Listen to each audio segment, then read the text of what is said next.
10장, 11장, 12장이 르호보암 왕의 통치에 대한 이야기를 하고 있습니다. 10장에서는 르호보암 왕이 교만해서 부역을 줄여달라고 요구했던 북쪽 10지파의 요구를 거절하고 북쪽 10지파를 잃어버렸습니다. 이 잘못된 결정을 한 거죠. 참 어리석은 결정을 했습니다. 역대하 11장은 이런 절망스러운 상황에서도 르호보암 왕은 슬기롭게 대처했습니다. 세 가지 지난주에 설명했습니다. 첫 번째는 북왕국 이스라엘을 치기 위해 18만 명의 군대를 소집했다가 어떻게 해요? 스마야가 선지자가 이야기한 이야기를 듣고 해산합니다. 사실 이게 쉽지 않은 일이라고 했습니다. 하나님 말씀을 듣고 그 말씀에 순종하는 것은 정말 쉽지 않습니다. 특별히 군대를 모아놓고 다시 해산한다는 것은 잘못하면 바보 천치가 되는 그런 선택이었는데 이상하게 또 그 말씀에 순종했습니다. 두 번째는 잃어버린 10지파를 집중하지 않고 남아있는 2지파를 데리고 요새를 만들고 강화하는 두 번째 정책을 씁니다. 결정적인 건 세 번째였는데 북이스라엘의 여로보암이 잘못된 종교 정책으로 인해서 수많은 레위인들과 제사장들이 남쪽으로 내려왔습니다. 그들을 받아들인 것이 하나님의 축복을 받는 놀라운 비결이 됐다는 겁니다. 예배자는 매우 중요합니다. 특별히 자기의 모든 대가를 지불하고 재산을 버리고 떠나온 예배자는 정말 가치가 있습니다. 그들에게 하나님의 복음과 부흥에 초점이 맞춰져 있기 때문입니다. 르호보암은 그런 제사장과 레위인들을 북쪽에 온 사람들을 받아들여서 남쪽을 아주 부강하게 일으켰습니다. 근데 문제는 뭐냐면 이 부강함이 3년밖에 가지 않는 게 문제였다는 겁니다. 오늘 12장에는 3년 동안 남유다, 르호보암이 통치했던 남유다가 엄청 부흥하고 있다가 이제 다시 찌그러져서 망하는 이야기가 나옵니다. 역대하의 이 뒷부분은 우리 인생에도 매우 중요하다고 이야기했어요. 왜 중요하냐면 우리의 이야기가 여기 다 기록되어 있습니다. 남의 얘기가 아니라 우리가 살아가는 이야기가 여기 다 기록되어 있어요. 축복을 받았는데, 그렇게 많은 축복을 받았는데 르호보암이 지혜로운 선택을 해서, 하지만 이것을 유지하는 것은 몇 년밖에 안 됐다고요? 3년밖에 되지 않았어요. 축복을 받는 것보다 더 중요한 게 뭐라고요? 유지하는 겁니다. 1억을 버는 게 중요하잖아요. 1억이 계속 내 옆에 있는 게 중요하죠. 1억 벌었다가 다 써버리면 왔다만 가는 겁니다. 이해가 되시죠? 하나님의 축복을 많이 받았어요. 근데 3년을 못 가서 다 털어버리고 말았습니다. 자기 것만 털어버린 게 아니라 아버지 솔로몬이 만들었던 금방패까지 싹 다 잃어버리고 말았습니다. 바둑계의 전설이었던 그 조은현 구단, 전에 국회의원도 하셨죠. 그분이 썼던 책 중에 고수의 생각법이라는 책이 있습니다. 그 중에 한 챕터가 어떤 챕터냐면 챔피언의 무게를 견디라. 이게 그 책에 나온 한 챕터인데 뭘 견디라고요? 챔피언의 무게를 견디라. 챔피언이 되는 것도 중요하지만 챔피언을 계속 유지하려면 뭐가 돼야 돼요? 겁나게 힘든 무게감이 주어집니다. 챔피언의 무게를 견디는 게 훨씬 더 중요하다니까요. 그 책에 보면 9살 때부터 자기 집에 조은현 구단이 자기 집에 9살 어린 이창호가 자기 집에 와서 살았대요. 같이 살면서 뭘 배우냐면 바둑을 배웁니다. 근데 그 이창호 구단에게 승부의 세계에 대해서 가르쳐줄 때 이렇게 가르쳐줬다고 합니다. 챔피언의 자리를 유지하기 위해서는 수천 번 지는 것을 쌓아야 된다. 지는 것이 일상이 되어져야 되고 이기든 지든 감정의 기복을 없애야 된다. 챔피언의 무게를 견디려면 어떤 사람은 좀 이기면 어떻게 돼요? 감정이 폭발해요. 난리가 나버려요. 이 사람은 그 다음에 그 이기는 것을 견딜 수가 없습니다. 오늘 이기지만 내일 질 수 있습니다. 그래서 이긴 거에 감정을 폭발하면 안 됩니다. 또 진 거에 의해서 내 감정이 낭망이 돼도 안 돼요. 낙심돼도 안 됩니다. 그렇게 되면 왜? 내일은 다시 승리할 수 있기 때문입니다. 이기든 지든 이것이 어떻게 돼야 돼요? 단련이 되어서 수천 번 이기고 수천 번 지면서 뭘 해야 돼요? 내 감정의 기복이 없이 끊임없이 이기고 지는 게 내 삶의 일상의 삶이 되도록 하라. 그래서 조은현 구단과 이창호 구단이 날마다 바둑을 두면서 이기고 지고를 계속 반복했다고 합니다. 뭐 하기 위해서? 챔피언의 무게를 견디기 위해서. 그래서 이창호 구단의 별명이 돌부처입니다. 이겨도 저도 얼굴 색 하나가 변하지 않는 그런 감정의 표현을 하지 않는 사람이 되어서 그는 오랫동안 챔피언을 할 수 있었다, 그렇게 이야기합니다. 사실 경기를 지게 되면 뭐가 상해요? 마음이 상합니다. 실패하게 되면 마음이 상해요. 내가 뭔가 선택했어요. 여러분 선택이 항상 잘 되던가요? 여러분이 뭐라고 판단했어요? 저도 50%가 안 넘는 것 같아요. 뭘 판단했는데 잘 안 되는 경우가 한 50대 50 되는 것 같아요. 일반적으로 사람들은 안 되는 경우가 더 많습니다. 아닌가요? 여러분 뭐 잘 선택했으면 여기 안 계시겠죠. 서울에 가 계시겠죠. 대부분 성공적인 선택보다는 실패할 선택이 많습니다. 실패하게 되면 마음이 속이 상하니까 그 다음에 어떻게 해요? 지는 것이 싫어서, 져서 마음이 상하는 것이 싫어서 더 이상 시도조차 하지 않는 사람들이 많아져 버립니다. 그렇게 되면 점점 사람의 세계가 위축이 되게 되고 결국 낙오자와 실패자가 됩니다. 지금 챔피언의 무게를 견디라는 것은 내가 실패하는 것을 뭐라고요? 있는 그대로 받아들일 수 있을 때까지, 감정이 무뎌질 때까지 계속 실패를 거듭해야지만이 내 안에 그 성공과 실패에 좌지우지되지 않고 내가 챔피언의 무게를 견딜 수 있는 사람이 된다고 그렇게 이야기하는 겁니다.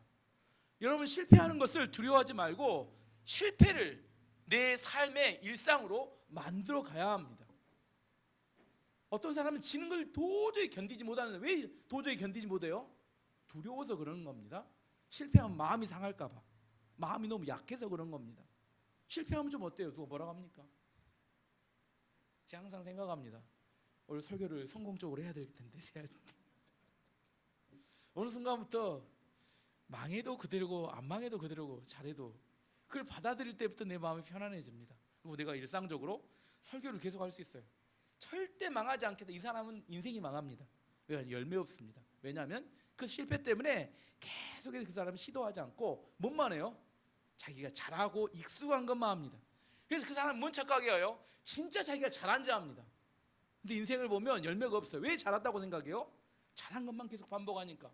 정말 필요한 것을 해야지만이 실패를 함에도 불구하고 그 인생 가운데 열매를 맺고 성공하는 인생이 되는데, 뭔 말이에요? 익숙하고 잘한 것만 계속 반복하기 때문에 어떤 사람은 못 사는 거 보면 똑같습니다. 사는만 계속 사요. 집에 가면 똑같은 것만 다 있어요. 근데 또 사. 그러면서 옷장을 보면 뭐라고요? 입으로 옷이 없대. 옷장은 꽉 차 있는데. 왜 그래요?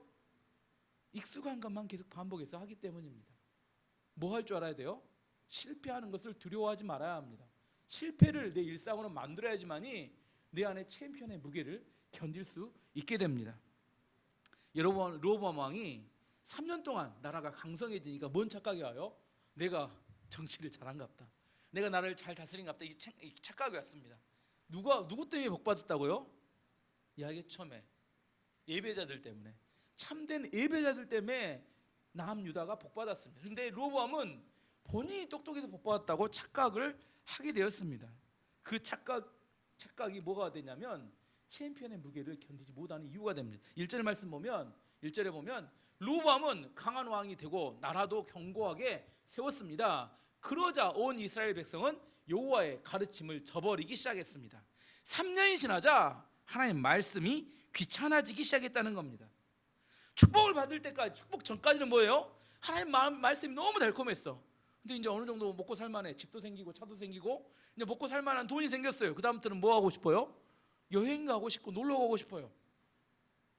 왜 하나님 예배는 일주일에 한 번만 드리면 좋겠는데 수요일도 드리고 새벽기도 드리고 여러 번 예배를 드려야 하나요? 이런 질문이 안 생겼는데 갑자기 생기기 시작한다니까요. 내가 궁금해지기 시작해요. 성경책을 일주일에 한 번 설교만 들으면 되는데 왜 날마다 읽으라고 우리 목사님은 뭐 표시를 해가지고 표에다 만들어가지고 막 알려주고 그러시는지. 내가 쓰려고 하면 쓸 돈도 부족한데 왜 헌금은 또 하라고 그렇게 또 말씀하시는 건지, 또 교회 여러 가지 사역에 왜 헌신하고 봉사라고 하는 건지, 이 모든 것이 점점 뭐가 돼요? 축복을 받고 난 다음에 귀찮아지고 부담스러워집니다. 내가 원하는 건 뭐예요? 내가 원하는 시간에 잠깐 예배를 드리고 나머지는 내 마음대로 하고 싶은데 불평과 원망이 터져 나옵니다. 이게 지금 르호보암 시대에 나타났던 현상과 똑같습니다. 하나님께 어려울 때, 하나님을 의지할 때, 하나님께서 복 주실 때는 너무 좋았는데 이제 어느 순간부터가 귀찮아지기 시작했어요. 그래서 이것 때문에 하나님을 섬기라고 하는 절기, 안식일, 첫째 월의 첫날 드리는 거, 그다음에 헌금, 절기 그 등등이 이제 하나님 앞에 귀찮아지기 시작합니다. 다른 종교는 안 그런 것 같은데 벨라도 기독교는 뭘 하라는 게 많고 헌신하는 게 많다. 8절 말씀에 하나님이 거기에 대한 대답을 줍니다. 그러나 예루살렘 백성은 시삭의 종이 될 것이다. 그래야 그들은 나를 섬기는 것과 다른 나라의 왕들을 섬기는 것이 어떻게 다른지 알게 될 것이다. 하나님 뭐라고요? 나를 섬기는 게 그렇게 힘드냐? 다른 나라 왕을 한번 섬겨봐라. 그래서 이에서 단내가 나야 니네가 이게 얼마나 축복인지 깨닫게 될 것이다. 그렇게 하나님이 그들에게 이야기하는 겁니다. 그래서 하나님께서 그들을 애굽의 왕 시삭의 종이 되게 합니다. 하나님께서는 그들의 백성들에게 이른 비와 늦은 비를 통하여 물질의 축복을 주시고 그 중에 11조 헌물을 하게 하셨습니다. 근데 애굽의 왕 시삭은 뭐예요? 그런 거 없어요. 와서 무조건 집에 와서 다 좋은 거 다 강제로 가져가 버립니다. 이게 애굽 왕 시삭의 모습입니다. 하나님은 우리에게 안식일과 절기를 지키며 하나님께 예배하게 되면 죄 사함과 미래의 축복을 주시기 위해서 예배하라고 합니다. 하지만 애굽 왕 시삭은 일시키려고 노역을 부역을 시키려고 끌어모아요. 전쟁의 총알바지로 그들을 끌어모읍니다. 그래서 강제 징집을 해서 그들에게 일을 시키고 전쟁에 투입합니다. 하나님을 잘 섬기면 애굽 왕 시삭을 비롯한 주변 나라로부터 남유다를 지켜주십니다.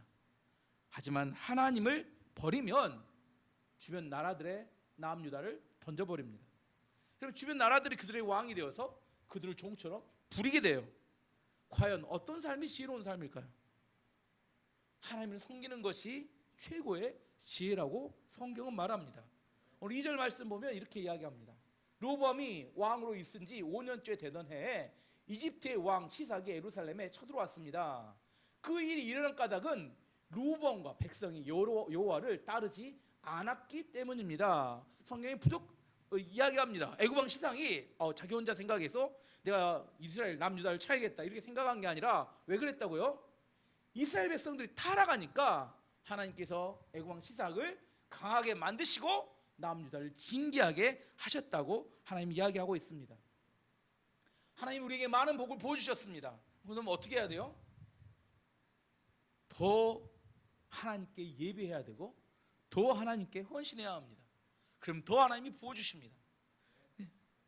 근데 인생에 그릇이 적어서 축복을 견디지 못해요. 하나님 부어주신 축복이 오니까 뭐예요? 그럼 어떻게 써보려고 몸부림치다가 결국은 챔피언의 무게를 견디지 못하고 종으로 쫓겨나게 되었다는 겁니다. 르호보암은 몇 년짜리예요? 3년짜리. 요즘 좀 잘 나가신 분이 있으면 3년 보시면 압니다. 3년 못 견디면 르호보암이 저기 있네. 머릿속으로만 생각하시라고 말하면 이게 곤란하니까. 르호보암이 영적인 르호보암이 그 구약 성경을 읽으면서 이런 걸 깨달아야 합니다. 영적 르호보암이 있을 수 있다는 사실을 알아야 돼요. 어떤 사람이 르호보암인가? 3년 이내에 망하면 그릇이 깨지면 챔피언이 쫓겨나면 그 사람이 르호보암입니다. 그럼 어떻게 우리는 챔피언의 무게를 견딜 수 있는 하나님이 주신 복을 유지할 수 있을까? 오늘 세 가지입니다.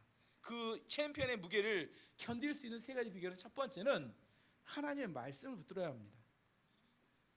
흔들리는 세상, 흔들리지 않을 수 있는 비결은 영원히 흔들리지 않는 하나님 말씀에 우리가 붙어 있는 겁니다. 하나님 말씀을 붙들어야 합니다. 이사야 40장 8절 말씀 보면 풀은 마르고 꽃은 시나 인생을 말하는 겁니다. 풀은 인생이고 꽃은 그 풀의 영광인데 우리의 하나님의 말씀은 영원히 서리라. 영원히 흔들리지 않고 항상 제자리에 있는 것은 하나님의 말씀입니다. 우리가 흔들리지 않기 위해서는 어떻게 해야 돼요? 하나님 말씀을 우리 인생에 묶어버려야 합니다. 항상 이야기하죠. 말씀이 우리 인생을 지배하도록 만들어야 한다는 겁니다. 우리 인생 가운데 우리가 믿었던 사람, 그 사람이 우리 뒤통수 치고 배신합니다. 여러분 믿었던 친구, 믿었던 어떤 동업자, 믿었던 가족일 수 있습니다. 그 사람이 우리 뒤통수 칩니다. 돈을 믿어야겠다, 돈이 전부라고 생각했던 사람들, 돈이 여러분 뒤통수를 칩니다. 여러분이 계속 젊을 것 같다, 병 들어보면 그것도 아닌 걸 알게 됩니다. 이런 것들을 의지한 사람들은 계속 인생이 흔들리게 됩니다. 하나님의 말씀에 우리 인생을 묶을 때 우리가 챔피언의 무게를 견딜 수 있게 됩니다. 두 종류의 신앙이 있습니다. 첫 번째는 미리 정비하는 신앙이 있고, 두 번째는 고장나면 수리하는 신앙이에요. 정비하는 신앙과 수리하는 신앙, 두 가지 종류가 있습니다. 미리 정비한다는 것은 주기적으로 계속 하나님 말씀 앞에 내 자신을 비추어서 내 자신의 문제점들을 고쳐나가는 것을 정비하는 신앙이면 미리 고치는 겁니다. 수리하는 사람은 뭐예요? 수리하는 신앙은 항상 난리가 납니다. 큰일 터졌대요. 뭔 일이 납니다. 그리고 나서는 대형 이렇게 고쳐야 돼요. 자동차 타고 가다 보면 갓길에 차들이 세워져 있는 경우 있습니다. 왜요? 차가 고장나서. 그래도 좀 고장난 것은 예측 못하니까 그럴 수 있는데, 어떤 사람은 기름 떨어져서 세워져 있는 사람이 있습니다. 이걸 어떻게 생각해? 기름 떨어져서 옆에 갓길에 세워져 있다. 고속도로 들어서기 전에 최소한 그 정도 계기판은 봐야 되는 거 아닌가요? 우리 인생도 그런 사람이 있다니까요. 곧 기름이 떨어져요. 근데도 기름을 채우지 않고 계속 운전하는 사람이 있다니까요. 그러고 나서는 난리가 납니다. 이제 난리가 나요. 5절 말씀에 보면 이렇게 이야기합니다. 그때 예언자 스마야가 시삭을 두려워해서 예루살렘에 모여있던 르호보암과 유다의 지도자들에게 왔습니다. 스마야가 그들에게 말했습니다. 여호와께서 이렇게 말씀하셨소. 너희가 나를 저버렸으니 나도 너희를 버려 너희를 시삭에게 넘겨주겠다. 난리 났다는 겁니다. 이제 난리 났다는 거예요. 미리 정비하지 못하고 자기 욕심대로 살다가 이제 하나님의 징계, 하나님의 심판이 시작되었다는 이야기를 들었습니다. 진짜 신앙이 좋은 것은, 좋은 사람들은 소리가 나지 않습니다. 이 소리도 아닙니다. 저 소리도 아닙니다. 용각사는 소리가 나지 않습니다. 뭐가 좋은 신앙은 소리가 나지 않아요. 근데 뭐 난리가 나는 사람들이 있어요. 목사님 호들갑을 떨면서 찾아와서 상담하고 이제 난리가 나요. 왜 난리가 나요? 이 정비가 안 돼 있다가 이제 큰 사고 난다면 수리한다고 난리를 내는 겁니다. 이제 영적인 대수술이 들어가야 합니다. 어떻게 하면 정비할 수 있느냐? 규칙적으로 하나님 말씀 앞에 내가 서 있어야 합니다. 내 감정을 의지하지 않고, 내 이성을 의지하지 않고 하나님의 말씀을 신뢰해야 합니다. 그래야 실패했다고 좌절하지 않고 성공했다고 교만하지 않습니다. 우리 오늘 올해 말씀인 시편 127편 1절 2절. 여호와께서 집을 세우지 아니하시면 세우는 자의 수고가 헛되며 여호와께서 성을 지키지 아니하시면 파수꾼의 깨 있으면 헛되도다. 너희가 일찍이 일어나고 늦게 누우며 수고의 떡을 먹음이 헛되도다. 그러므로 여호와께서 그의 사랑하시는 자에게는 잠을 주시는도다. 열심히 한다고 여러분 집 못 지킵니다. 여러분 분명히 이야기합니다. 열심히 한다고 여러분이 성을 지킬 수 있는 게 아닙니다. 근데 열심히 한다고 집이 지켜졌다고 내가 잘했다고 생각하는 사람, 집이 안 지켜졌다고 또 내가 잘못했다고 생각하는 사람, 이것도 문제입니다. 집을 지키고 성을 세우는 사람은 누구다고요? 하나님이라고. 제가 이야기한가요? 성경 이야기한가요? 제발 이 말씀 좀 믿어주세요. 믿어주세요. 믿으시면 저녁에 잘 잘 수 있습니다. 아시겠어요? 왜 잠 못 자고 난리예요? 밤에 고민하고 머리 쥐어뜯고 그다음에 새벽 기도도 못 나오고 새벽에 엎어져서 이렇게 계속 잠자고, 새벽에는 저녁 내내 이렇게 고민하고 머리 둘러쓰고 이렇게 난리 치다가 왜 그래요? 자기가 하면 된 줄 알고, 자기가 고민하면 된 줄 알고, 그거 떨어져야 그 다음에 잠도 자고 하나님이 축복도 해줍니다. 그거 안 떨어지니까 계속 떨치느라고 하나님이 계속 흔들고 있어요. 이렇게 흔들려도 안 떨어져요. 그럼 그 다음에 하나님 어떻게 하는지 알아요? 뒤집어요. 이렇게 뒤집어서 흔들어요. 그러면 동전까지 다 떨어집니다. 다 떨어져야 내 힘으로 안 되는구나, 내가 노력한다고 안 되는구나, 하나님 의지해야 되는구나. 누가 그래요? 하나님이 그렇게 약속하셨으면 제발 그 약속의 말씀에 내 몸을 좀 묶으시라니까요. 내 생각이, 그 말씀이 내 생각을 지배하도록 묶으세요. 그 말씀이 나를 지배하도록 묶으셔야 됩니다. 그래야 챔피언의 무게를 견딜 수 있다니까요. 좀 잘 된다고 난리치지 않고, 좀 안 된다고 막 호들갑 떨지 않고, 내 안에, 내 삶에 어떤 환경과 상황에 흔들리지 않을 수 있으려면 말씀이 나를 지배해야 합니다. 그런 믿음이 생겨야 된다니까요. 여러분 기도하셔야 돼요. 내 안에 믿음이 이 말씀을 100번 1000번 외워도 의미가 없어요. 내 안에 믿음이 생겨야 합니다. 그래야 여러분의 사인으로 어떻게 나타나요? 잠을 잘 잡니다. 그리고 어디 나타나요? 새벽 기도에 나타납니다. 왜 못 나타나요? 밤새 머리 쥐어뜯고 고민하느라고. 근다고 해결 안 됩니다. 제가 분명히 예언할 수 있습니다. 근다고 해서 해결되지 않아요. 여러분이 막 고민하고 난리친다고 해서 해결됐을 것 같으면 성경에 반드시 썼을 겁니다. 고민해라, 머리 쥐어뜯어라, 그러면 문제가 해결될 것이다. 그런 이야기 하나도 없다니까요. 제가 아무리 읽어봐도 믿고 맡겨라, 하나님이 해결하신다, 하나님 우리 아버지가 되시니까 그 문제에 대해서 주인 되신다, 네가 잘하고 못하는 게 아니라 하나님 손에 달렸다. 그 말씀을 여러분의 몸에 묶으셔야 여러분이 세상이 흔들릴 때 같이 흔들리지 않을 수 있습니다. 여러분이 정말 성공했을 때 3년짜리가 되지 않아요. 3년도 긴가요? 일주일짜리도 있어요. 그거 뭐 오래 못 갑니다. 여러분 돈이 생기면 어떻게 하고 싶어요? 쓰고 싶어서 난리 몸살이 나버려요. 쇼핑 가서 뭐 사고 싶어서. 제발 좀 저축 좀 하세요.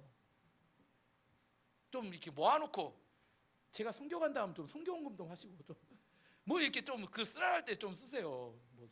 뭐 견디지 못해갖고 오늘 뭐 있으면 이렇게 뭐 있는 대로 다 쓰고 싶고. 이게 어떻게 하겠어요? 하나님 어떻게 쓰겠어? 내 안에 뭐 이렇게 좀 넘쳐도 좀 딱 유지하고 말 안 하고 자랑하면 어떻게 돼요? 다 빼앗깁니다. 잘 입 딱 다물고 이렇게 좀 이렇게 딱 이렇게 돌부처처럼 내 자신을 유지하는 그 마음이 있어야지만이 뭐요? 하나님이 그 사람을 챔피언에 오래 놔둘 수 있습니다. 그래야 여러분이 진짜 승리하고 인생이 성공되는 인생을 살 수 있습니다. 두 번째는 챔피언의 무게를 견디려면 겸손해야 합니다. 로보암이 이렇게 타락해가지고 남유다가 무너지게 됐어요. 하나님이 이놈들을 싹 쓸어버려야겠다고 작정했습니다. 근데 또 로보암이 또 영적으로 반짝반짝했습니다. 또 하나님 앞에 또 엎드려 회개해요. 참 이 간신히 이게 너무 이렇게 간들간들해요. 뭐 외줄타기라는 것 같아요. 넘어질 뻔했는데 또 마지막에 또 한번 또 일어서는 힘이 있었습니다. 6절에서 8절 말씀 보시면, 그러자 유다의 지도자들과 로보암 왕이 잘못을 뉘우치고 말했습니다. 여호와께서는 옳은 일만 하십니다. 여호와께서는 그들이 자기 잘못을 뉘우치는 모습을 보시고 스마야에게 말씀하셨습니다. 왕과 지도자들이 잘못을 뉘우치고 있으므로 그들을 멸망시키지 않고 곧 구해주겠다. 시삭을 시켜 예루살렘을 멸망시키지는 않겠다. 그러나 예루살렘 백성은 시상이 족이 될 것이다. 그래야 그들은 나를 섬기는 것과 다른 나라의 왕들을 섬기는 것이 어떻게 다른지 알게 될 것이다. 회개하고 또 하나님께 살려달라고 또 사정하니까 어떻게 돼요? 그래, 하나님 마음 좋으신 분이에요. 나 같으면 제 마음 같아서는 싹 처리해버리고 새롭게 하고 싶은데, 하나님은 정말 인자와 자비가 넘치시는 분입니다. 그래서 용서해 주시면, 하지만 뭐요? 깨닫게 하기 위해서 다는 용서해 주시지 않겠다, 그렇게 말씀하십니다. 회개의 내용이 뭐였냐? 회개의 내용은 6절에 나옵니다. 뭐라고 하냐면 여호와께서는 옳은 일만 하시면, 이게 회개의 내용이에요. 왜 그게 회개의 내용일까요? 여호와께서는 옳은 일만 하신다면 누구는 틀린 일만 한다고요? 이게 회개다니까요. 회개의 내용이란 누가 고쳐져야 합니까? 하나님 우리를 징계하시니까. 하나님 왜 징계하십니까? 하나님 풀렸어요. 하나님 우리를 구해주셔야죠. 우리를 사랑하시는데 왜 우리를 힘들게 하십니까? 이렇게 생각하는 틀린 생각이다니까요. 하나님이 올바른 판단하시고 지금 우리를 징계하시는 거고, 내가 틀렸기 때문이라는 사실을 인정하는 회개다니까요. 누가 고쳐져야 돼요? 인정하기 싫으신가 본데. 누가 고쳐져야 돼요? 여러분 고쳐져야 된다니까요. 누가 고장났어요? 내가 고장났다니까요.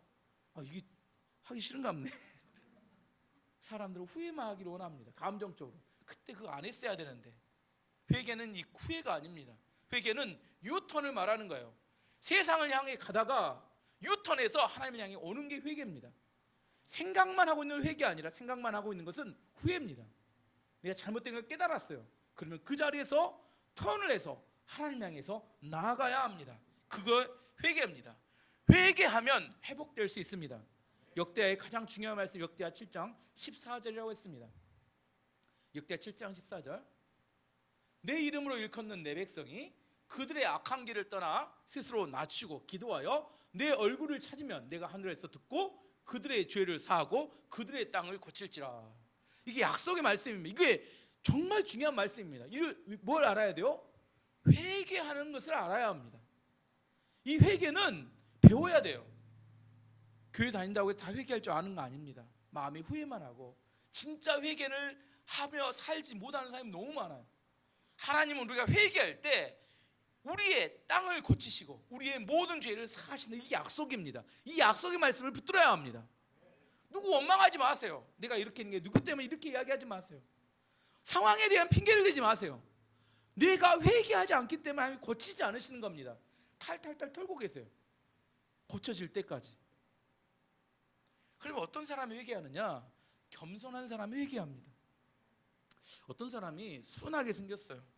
착하게 생겼습니다. 근데 고집이 세요. 자기 생각이 많습니다. 안타깝게도 뭘 모르냐면 회개를 모릅니다.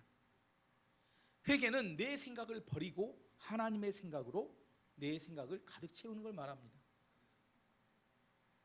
미켈란젤로의 그 조각상 중에 로마에 가면 아주 유명한 조각상이 네빗상이라고 다윗상이 있습니다. 굉장히 유명한 조각품이죠. 미켈란젤로에 물어봤답니다. 어떻게 저렇게 멋진 조각품을 만들 수 있었느냐? 그랬더니 미켈란젤로의 대답이 뭐냐면 큰 바위 덩어리를 갖다 놓고 그 바위를 보면서 데이빗상이 보인답니다. 보여야 된답니다. 이렇게 다윗상이 보여야 돼요. 그게 보이면 뭐만 하면 돼요? 다윗상이 아닌 것만 쪼개내면 된답니다. 그러면 아주 쉽대요. 여러분도 할 수 있습니다. 이해가 되세요? 큰 바위를 갖다 놓고 눈에 다윗상이 보여야 돼요. 그다음에 이게 불필요한 부분이 있잖아요. 그것만 돌로 이렇게 찍어내면 데이빗상이 된답니다. 쉽죠? 우리 인생이 큰 바위와 같습니다. 그 바위 안에 하나님 형상이 있어요. 형상이. 하나님 형상 말고를 어떻게 하면 돼요? 쪼아내면 하나님 형상이 나타납니다. 그 불필요한 부분, 죄악, 잘못된 습관, 우리 안에 나쁜 생각들, 이런 것들을 제거하고 나면 하나님 형상이 나온다니까요. 버려야 될 것을 버려야 합니다. 회개란 하나님 앞에서 하나님이 잘못됐다고 말씀하신 것들을 쪼아내는 과정이 회개입니다. 그걸 갖고 있어서는 하나님 앞에 하나님 형상이 나타나기 어려워요. 쪼아내면 됩니다. 어렵지 않아요. 하나님의 말씀을 보면서 이거 아니라고 하면 버리면 됩니다. 아시겠죠? 이게 회개를 통해서 하나님은 우리를 하나님의 모습으로, 하나님 형상의 모습으로 하나님이 원하시는 구원의 모습으로 우리를 바꾸어 가신다는 겁니다. 겸손은 나를 낮추는 게 아닙니다. 어떤 사람 겸손하니까 나를 낮춘다는데 안 낮춰져요. 겸손은 하나님의 통치와 다스림 안으로 들어가는 걸 말합니다. 하나님께서 우리를 다스리고 우리 가운데 이렇게 하라고 말씀하시면 그 따라가는 게 겸손입니다. 내가 만난 분들 중에 너무 말투가 겸손해요. 행동이 너무 겸손합니다. 많은 사람이 저 사람 참 겸손한 사람이라고 말하고 칭찬받습니다. 근데 그분하고 대화하다가 그분 안에 있는 어마어마한 교만을 봤습니다. 나같이 겸손한 사람이 있으면 나와봐, 이런 마음. 깜짝 놀랐습니다. 그 모든 겸손의 태도와 말이 뭐에서 나왔어요? 처세술이었어요. 처세술. 내가 이렇게 행동하면 다른 사람들이 나를 겸손하게 봐줄 것이다. 저는 놀랐습니다.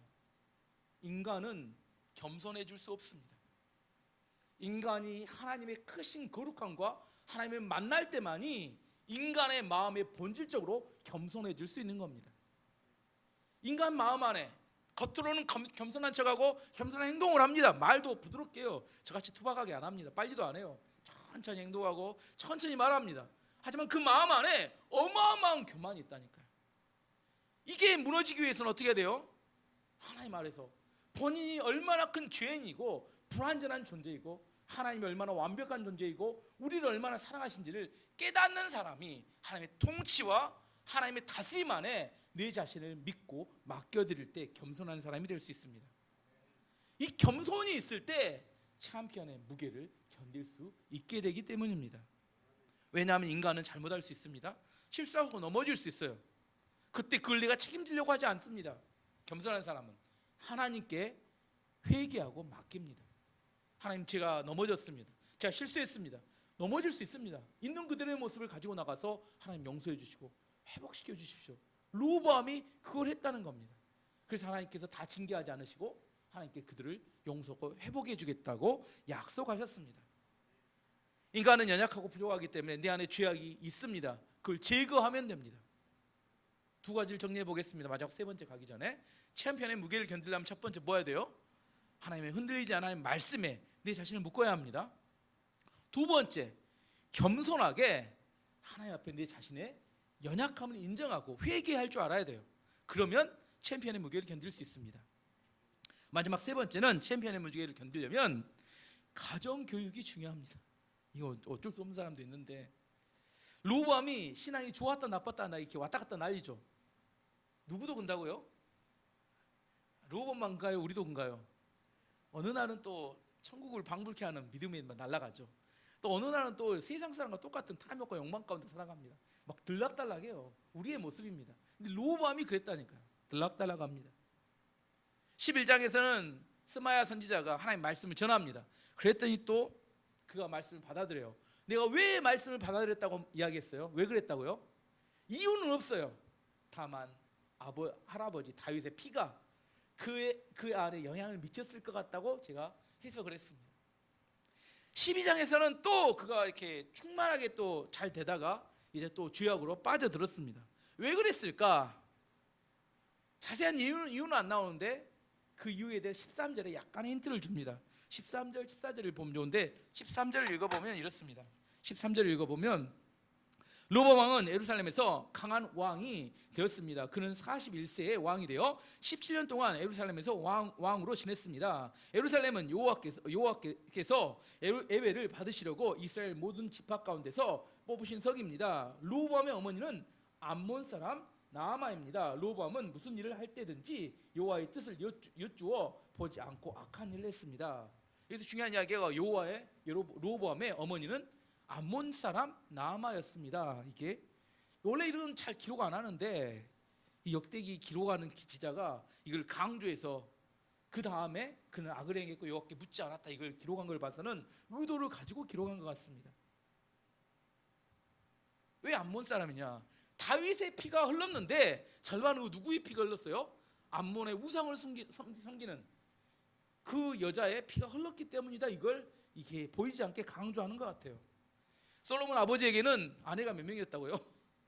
1000명, 수없이 많은, 숫자도 안 나옵니다. 성경에는 수없이 많은 아들들 중에 그 높은 경쟁률을 뚫고 르호보암이 왕이 됐어요. 이게 쉽지 않은 일이었습니다. 르호보암이 엄청난 경쟁을 뚫고 왕이 되었어요.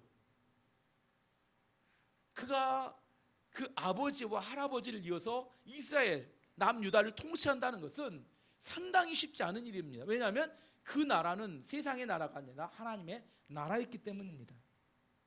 남유다의 최고의 리더로서 르호보암에게 있어서는 기본적인 결함이 있었는데 그게 어머니가 암몬 여인이었다는 사실입니다.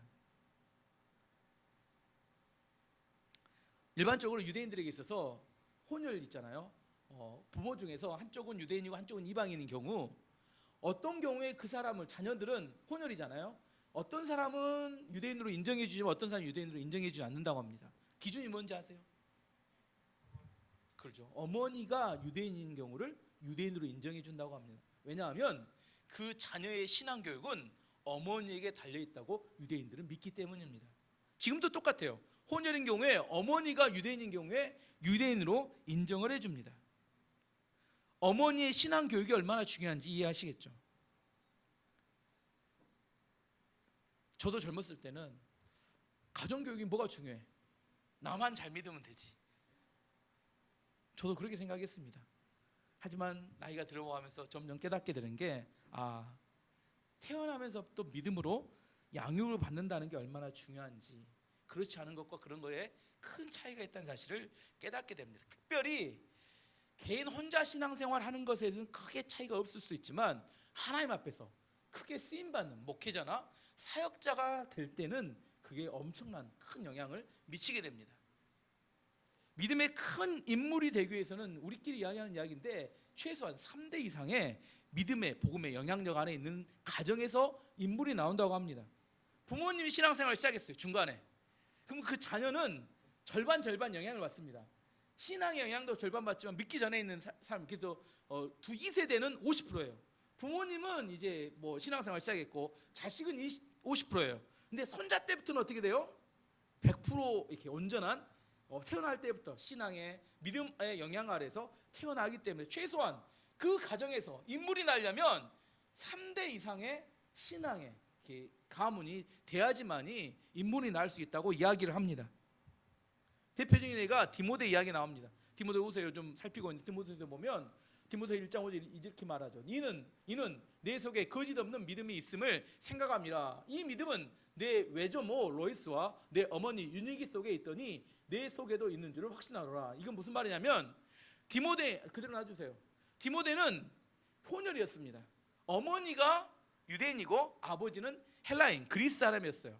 근데 신앙의 뿌리가 어디서 나오냐면 할머니 로이스가 신앙을 가졌고 어머니 유니게가 신앙 교육을 시켰어요. 이 디모데가 누굴 만나요? 바울 사도라는 거인, 영적 거인을 만나고 그 시대에 쓰임받는 하나님의 놀라운 사역자가 되었다고 이야기하는 겁니다. 됐습니다.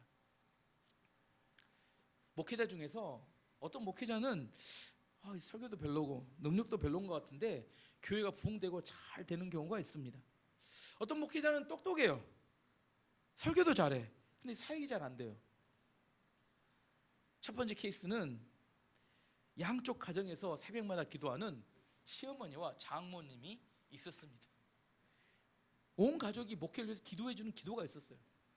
반대쪽 가족에는 기도는 할 사람이 아무도 없고 그냥 그 자매 한 명만 결혼을 했어요. 왜 결혼을 했을까요? 이 목회자들이 얼굴 이쁜 자매들을 좋아해요. 정말 망할 일이죠. 망하는 선택을 하는 겁니다. 어리석은 최악의 선택을 하는 겁니다. 얼굴 이쁘다고 결혼했습니다. 망했습니다. 목회하기를 원하는 사람은 반드시 이건 목회에서는 매우 중요합니다. 배우자의 가정에 기도하는 가정인가를 분명히 확인해야 합니다. 목회뿐만 아니라 사업도 마찬가지고 여러분 인생도 마찬가지입니다.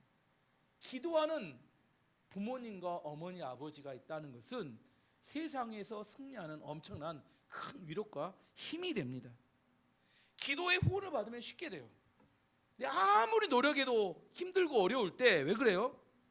열매가 잘 안 맺히는 이유는 보이지 않는 기도가 쌓이지 않기 때문이라는 사실을 알아야 합니다. 지금 성경은 간단히 이야기합니다. 다윗의 손자였던 르호보암이 정말 어리버리한데 갑자기 현명한 선택을 해서 축복을 받았고 갑자기 또 축복받다가 갑자기 악한 죄를 지어서 그가 무너졌어요. 왜 그냐? 암몬 여인이 어머니였다. 이걸 간접적으로 조명해주고 있는 것들에 대한 지혜를 얻어야 한다는 겁니다. 혹시 나는 기도하는 어머니를 두지 못했다. 그러면 여러분이 기도하는 어머니가 되시기 바랍니다. 여러분 자녀들이 지금 들은 이야기 설교를 들으면서 가슴 아파하지 않도록 여러분의 기도 학원 보낸다고 뭐 비싼 학원 보내고 뭐 교육시킨다고 몸부림치고 난리치는데 진짜 중요한 것은 기도하는 어머니의 기도가 있을 때 그 자녀들이 나중에 열매 맺는 인생을 살게 됩니다. 내가 열매 맺어가는 인생. 어떤 사람은 쉽게 돈도 벌고 쉽게 사업도 되고 쉽게 돼요. 근데 나는 아무리 해도 잘 안 되는 사람들이 있습니다. 잘 생각해 보세요. 어디서 그 이유가 나는지. 기도가 쌓여야 합니다. 이게 간단한 것 같지만 인생이 결코 간단하지 않습니다. 정말 오랜 기도가 쌓여있는 가정과 그런 하나님의 복이 그 가정과 자녀들에게 흘러가는 것을 제 보기에는 눈에 보여요. 여러분 이걸 기억하셔야 합니다. 여러분이 정말 기독교 명문 가정이 되기를 원합니다. 여러분 자녀들이 잘 되기를 원하시면 여러분 기도를 쌓으셔야 합니다. 여러분 돈 갖고 여러분 교육시키고 경험시켜준다고 난리쳐도 더 중요한 것은 기도가 쌓여야지만이 그 아이가 뭐가 되냐면 챔피언의 무게를 견딜 수 있게 된다는 겁니다. 한 번 반짝하는 거 얼마든지 할 수 있습니다. 우리나라 가정 중에 정말 이렇게 여러분 우리 이렇게 믿는 성도들에게 성공한 사람 많이 있어요. 근데 성공하고 난 다음에 성공을 유지한 사람도 많이 없습니다. 제가 이렇게 교회 생활해 보니까 그래요. 성공을 유지한 사람도 많이 없어요. 또 금방 들어 엎어 먹습니다. 그걸 견디지 못해요. 저는 그게 싫었습니다. 맨날 그 천부의 의지 없어서 그만하시고, 우리 교회는 천부의 의지 이거 말고 정말 하나님께 영광 돌리고 성공해서 하나님의 축복과 은혜를 받아서 많은 사람을 보이지 않는 데 섬기는 그런 교회, 그것도 좋지 않나요? 맨 부흥회하면 천부의 의지 없어 이것만 하고 그때 은혜 받고 뭐 난리치고 이런 것은 이제 우리 교회 아니고, 물론 그것도 뭐 은혜 있기는 하지만 항상 만나와 매출하기, 거기서만 제발 머물지 말고 이제 이른 비와 늦은 비, 그걸 통해 갖고 우리 안에서 정말 하나님 앞에 정말 놀랍게 우리의 영향력을 가지고 하나님의 세상 안에서 승리하고 하나님이 살아계심을 드러내는 그런 믿음의 가정이 되기를 원합니다. 오늘 말씀의 결론을 맺도록 하겠습니다. 인생을 살다 보면 하나님 복을 주어서 성공하고 잘 나갈 때가 있습니다. 근데 성공보다 더 중요한 것은 그것을 유지하는 겁니다. 챔피언의 무게를 견딜 수 있기 위해서는 세 가지. 첫 번째, 하나님의 말씀을 내 몸에 묶어야 합니다. 그 말씀이 나를 지배하게 합니다. 두 번째는 언제든지 넘어질 수 있습니다. 아무리 챔피언도. 하지만 넘어질 때도 겸손하게 하나님께 회개만 할 수 있다면 하나님은 다시 모든 걸 회복시킬 수 있습니다. 세 번째, 챔피언의 무게는 좋은 가정에서 힘이 나옵니다. 기도해주는 부모님, 이거보다 강력한 우리를 유지시켜주는 능력이 없습니다. 나이가 그런 지원을 받지 못했다면 최소한 여러분의 자녀들은 그런 지원을 받으면서 세상 안에서 열매 맺는 그런 자녀가 될 수 있도록 여러분이 헌신하고 희생할 수 있기를 바랍니다. 이제 함께 찬양하겠습니다.